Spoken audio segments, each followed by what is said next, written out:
میں کوئی اپنی علمیت نہیں چھاڑ رہا، نہ آپ کی حقارت بیان کر رہا ہوں. اپنے آپ سے کویسچن کر لیں، کاپی اور پین لیجئے گا، گھر میں آج جائیے گا، کن چیزوں سے نماز ٹوٹتی ہے وہ ذرا لکھیے گا. آپ کو خود پتہ چل جائے گا. آپ شاید ایک آدھ چیز ہی لکھ سکیں گے کہ بھئی چلو وضو ٹوٹ گیا، نماز ٹوٹ گئی، ٹھیک ہے. اس کے بعد ذہن خالی. کیوں؟ ہم نے سیکھا نہیں نا.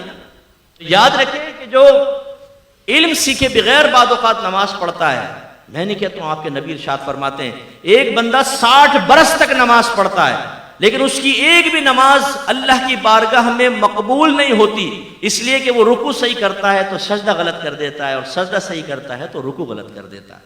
سرکار مسجد میں بیٹھے ہوئے ہیں، ایک دیہاتی صحابی جن کو اعرابی کہتے ہیں وہ آئے، نماز ادا کی، آ کے سلام کیا. سرکار نے سلام کا جواب دیا، پھر فرمایا صلی فإنک لم تصلی، تو نماز پڑھ کیونکہ تو نے نماز نہیں پڑھی.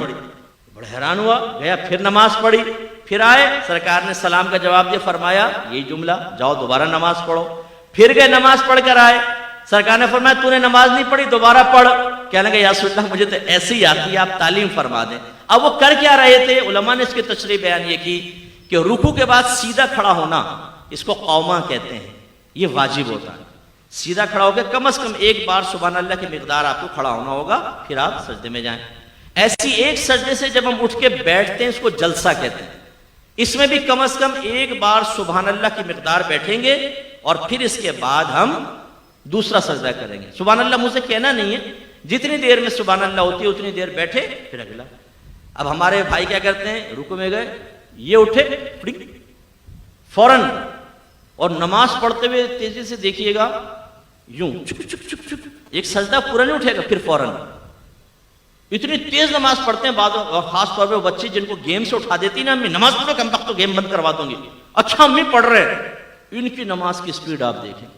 ابھی ہم جیسا آدمی الحمدللہ رب العالمین الرحمن الرحیم پڑھے گا، وہ رکوع میں بھائی تو نے مشین لگا رکھی ہے منہ کے اندر، اتنی تیزی سے ختم کر لی تو نے، اور یہ رکوع بس پڑھو ایک دم فارغ ہو. سنت غائب ہے نا، سنت موقدہ، غیر موقدہ، نوافل اس سے بالکل مبرہ. خالی فرض پڑھے جلدی جلدی آ کے پھر بیٹھ گئے 2 گھنٹے کے لیے. یہ جو نمازیں ہیں یہ نمازیں منہ پہ ماری جاتی ہیں. سرکار فرماتے ہیں بعض نمازی ایسے ہیں کہ ابھی مسجد کے دروازے سے باہر نہیں نکلنے پاتے، لیکن ان کی نماز پرانے کپڑے کی طرح لپیٹ کے ان کے منہ پر مار دی جاتی ہے. اور ایک روایت میں سرکار نے فرمایا بعض نمازی جب نماز کو ختم کرتے ہیں تو نماز ان کے لیے بد دعا کرتی ہے کہ اللہ تعالیٰ اس کو ایسا ہی برباد کر دے جیسا اس نے مجھے برباد کیا.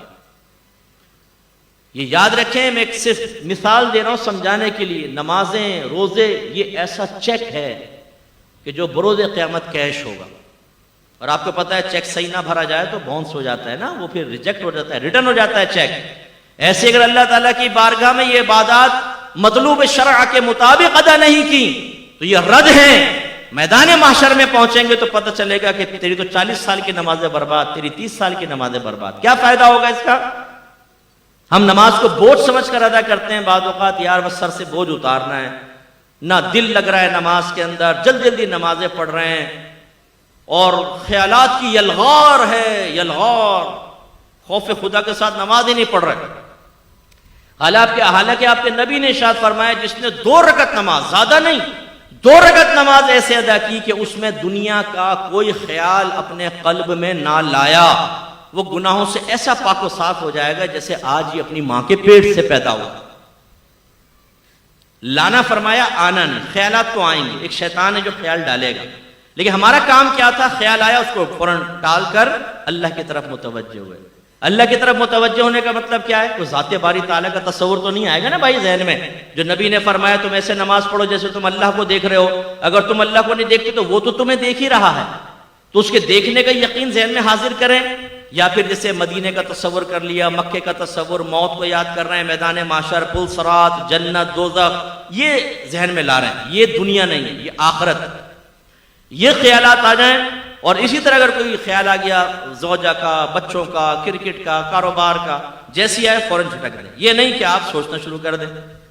تراویح میں کھڑے ہو گئے ایک نوجوان اور PSL سٹارٹ ہو گیا، بولنگ کرا رہا ہے، بیٹنگ کر رہا ہے پوری، اور میچ بھی جیت گیا، ٹرافی بھی اٹھا لی. لیکن جیسے ٹرافی دینے لگے امام صاحب نے کہا اللہ اکبر، ٹرافی غائب. تو رکوع کرنا پڑا. تو یار ابھی ٹرافی بھی مل جاتا. ایک کنجوس آدمی تھا، اس کو وہ نماز اس کو مسجد میں پہنچا تو جماعت نکل گئی، تو بڑا افسوس کرنے لگا، لوگ بڑے متاثر ہوئے، کہا کہ ہمیں آپ کے جذبے سے بہت سیکھنے کو ملا ہے کہ آپ کیا جماعت نکل گئی اتنا آپ دکھ کر رہے ہیں؟ کہا بھائی یہ بات نہیں ہے، مسئلہ یہ تھا کہ جب امام صاحب کے پیچھے نماز پڑھتا تھا نا تو اپنے دکان کا پورا حساب آرام سے کر لیتا تھا، اب امام صاحب اکیلے نماز پڑھوں گا تو حساب کے علیحدہ ٹائم نکالنا پڑے گا، میرا وقت نکل جائے گا۔ تو یہ صورت حال ہوتی ہے کہ جو چیز ہمیں کہیں یاد نہیں آتی آپ آزما کر دیکھیے گا وہ نماز میں یاد آئے گی۔ اسی لیے ایک آدمی امام اعظم ابو حنیفہ رضی اللہ تعالیٰ عنہ کے پاس آیا، کہنے لگا حضور میں نے کچھ اپنا خزانہ دبایا تھا، اب بھول گیا کہ کہاں دبایا تھا، کیا کروں؟ فرمایا علاج تو بتا دوں گا لیکن تو کرے گا نہیں۔ کہا کہ جی کیسے نہیں کروں گا، آپ بتائیں، کیونکہ اس کے لیے تو ہم تیار ہیں نا۔ اگر میں کہوں 5 وقت نماز پڑھیں، داڑیاں بڑھائیں، دین علم یہ دین سیکھیں، اللہ آپ کو جنت دے گا، ہم میں سے بہت سے کہیں گے ہاں کیا صحیح رہے بالکل، اللہ ہمیں توفیق دے گا، بس توفیق دے گا۔ اور اگر میں کہوں میں آپ کو وظیفہ دے رہا ہوں 100 مرتبہ آپ کو پڑھنا ہے، 100 مرتبہ فجر کی نماز کے بعد، اسی دن آپ کو 1 لاکھ روپے نہ ملے تو فقیر کا گریبان پکڑ لیجیے گا۔ آپ کہیں گے مفتی صاحب اگر گھر میں چائے پی لیں تو بڑی مہربانی ہوگی۔ پھر آپ اس کو پوچھیں گے، پوچھنے کے بعد اگر میں یہ بھی کنڈیشن لگا دوں کسی نے شور کر دیا نا یا آپ بھول گئے گنتی، ختم، دوبارہ شروع، تو آپ اس کمرے میں داخل ہونے سے پہلے گھر والوں کو کہیں گے کوئی آئے نا ٹانگیں توڑ دوں گا، تم لوگ کم بخت ہو، نکل جاؤ، بچوں کو باہر نکالو گھر سے، اور مصلی پہ بیٹھ کے ایک ایک دانہ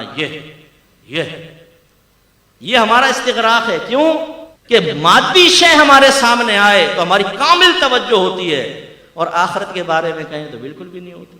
تو اللہ کے نبی نے یہ فرمایا 2 رکعت نماز، دنیا کا خیال نہ لاؤ، گناہوں سے ایسے پاک و صاف ہو جاؤ گے جیسے آج ہی ماں کے پیٹ سے پیدا ہوں۔ لیکن یہ بھی میرے نبی نے ارشاد فرمایا، علامہ آلوسی نے اس حدیث کو نقل فرمایا، سرکار نے فرمایا آخری زمانے میں ایک شخص بھی مسجد میں ایسا نہیں ہوگا جو خشوع و خضوع کے ساتھ نماز ادا کرنے والا ہو، یعنی ہر ایک دنیا کے خیالات میں مگن کھویا ہوا ہوگا۔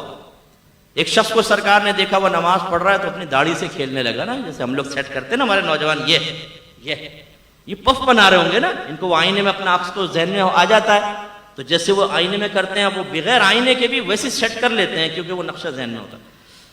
اب وہ یہ سیٹ کر رہے ہیں، یہ سیٹ کر رہے ہیں، وہ شخص بھی کوئی داڑھی کو ایسا کرنے لگا، تو میرے آقا نے صحابہ سے فرمایا اگر اس کے دل میں خشوع و خضوع ہوتا تو اس کے اعضاء بھی خشوع پذیر ہوتے، یعنی اگر اس کے دل میں اللہ کا خوف ہوتا تو اس کے اعضاء سے بھی ظاہر ہوتا کہ اللہ کے خوف میں رہ کر نماز پڑھ رہا ہے، لیکن تو داڑھی سے کھیل رہا ہے، اور یہ ہمارا حال ہوتا ہے۔ تو کامل نماز کب ہوگی؟ جو مطلوب شرع کے مطابق، اور جس کو اقامت الصلاۃ فرمایا گیا وہ تب جب ان تمام مسائل کو سیکھ کر اور خشوع و خضوع کے ساتھ نماز ادا کریں۔ تو آپ برا نہیں مانیے گا، اپنی پچھلے پورے مہینے کی نماز کو آپ سوچ لیں، کوئی 2 رکعت نماز ہم نے ایسی ادا کی جس میں دنیا کا خیال نہ آنے دیا ہو۔ میری کوشش ہوتی ہے، اللہ مجھے عجب خود پسندی سے بچائے، میرا رب کا ہی کمال ہوتا ہے سب، لیکن میری کوشش ہے کہ میں لوگوں کو اصل دین کی طرف لے کر آؤں، احتساب کی طرف لے کر آؤں، اللہ جس کو توفیق دے۔ تو میں جب جمعے کی نماز پڑھانے لگتا ہوں تو میں سب کو کہتا ہوں یہ 2 رکعت نماز حدیث سنا دیتا ہوں، اور کہتا ہوں کم از کم یہ 2 رکعت نماز ایسی پڑھنی ہے کہ دنیا کا کوئی خیال دل میں نہ آئے، ہمت کیجئے گا۔ پھر تکبیر لگاتے ہیں، اللہ تعالیٰ یقیناً بہت سوں کی مدد کرتا ہوگا، اور ہو سکتا ہے میرے پیچھے جو نماز پڑھ کے نکلتا ہو وہ گناہوں سے ایسا پاک و صاف ہو چکا ہو جو آج ہی اپنی ماں کے جیسے اپنے ماں کے پیٹ سے آج ہی پیدا ہوا ہے۔ یہ تو اللہ کا کرم ہے نا، جس کو اللہ تعالیٰ توفیق دے دے، تو یہ ہمیں بھی کرنا چاہیے۔